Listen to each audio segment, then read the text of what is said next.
રાજકોટમાં વધુ એક વ્યાજખોરનો આતંક સામે આવ્યો। ઇમિટેશનના વેપારી દ્વારા લીધેલ રૂપિયાના 3 ગણા રૂપિયા ચૂકવ્યા છતાં વ્યાજખોર દ્વારા વેપારીને ત્રાસ આપવામાં આવ્યો।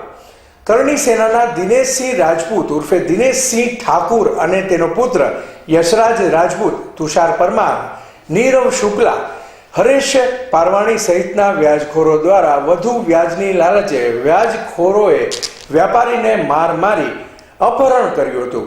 વેપારીની પત્નીએ પોલીસ કમિશનર શ્રી કચેરી ખાતે આવી ઉચ્ચ અધિકારીઓને ઘટનાથી વાકેફ કર્યા હતા।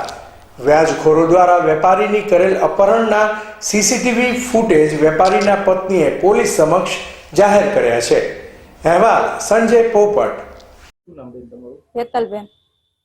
બેન, તમે રાજકોટ પોલીસ કમિશનર રજૂઆત કરવા ગયા, શું રજૂઆત કરવા ગયા? મારા પતિનું અપહરણ કરેલું છે। કોણે અપહરણ કર્યું છે? તમારા પતિનું શું નામ છે? ક્યાં રહો છો તમે? મારા પતિનું નામ યજ્ઞેશભાઈ રમેશભાઈ રાંખે અને અહીંયા રાજકોટ રહેતા। કોણે અપહરણ કર્યું હતું? શું કારણ હતું? દિનેશ ઠાકુર રાજપૂત હે, કર્ણસેણી તરીકે ઓળખાય છે અને એનો છોકરો યશરાજસિંહ, એને વ્યાજે પૈસા મારા પતિએ લીધા હતા અને એટલે અપહરણ મારીને અપહરણ કરી લીધું। કેટલા રૂપિયા કે વ્યાજે લીધા હતા ખબર છે? એના 3 ગણા દઈ દીધેલા છે। કેટલા રૂપિયા લીધા? 3 ગણા ચૂકવી દીધા। તમને કોણે કીધું 3 ગણા રૂપિયા ચૂકવી દીધા? મારા પતિએ કીધું મને। અપહરણ આ તમારા પતિનું કઈ તારીખે થયું? 10 તારીખે। હજી તમારા પતિ ઘરે આવી ગયા છે? ના, નથી આવ્યા। પોલીસ પાસે રજૂઆત કરવા ગયા તો શું રજૂઆત થઈ? એને તે મારા પતિને ગમે ત્યાંથી હાજર કરે પોલીસ સ્ટેશને, મેં એવી માંગ કરી છે। આ દિનેશસિંહ કોણ છે? ક્યાં રહે છે? એ અહીંયા રાજકોટ રહે છે ને દિનેશસિંહ કર્ણસેણી તરીકે ઓળખાય છે।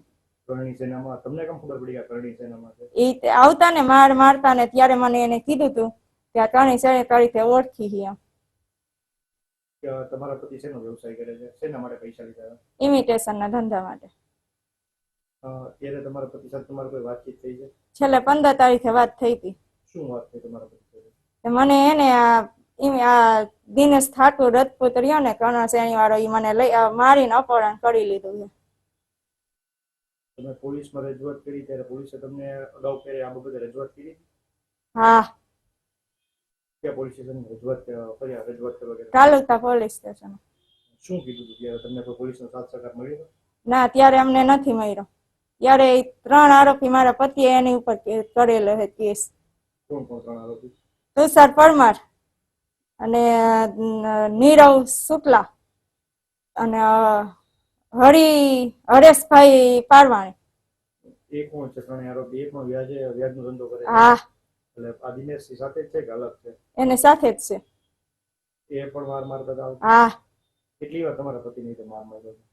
5 જ વાર માર્યા છે માર। હવે તમારી શું માંગ છે? આને હે ને આકરામાં આકરી સજા થવી જોઈએ અને મારા પતિને હાજા ના ઘરે મને આવવા જોઈએ।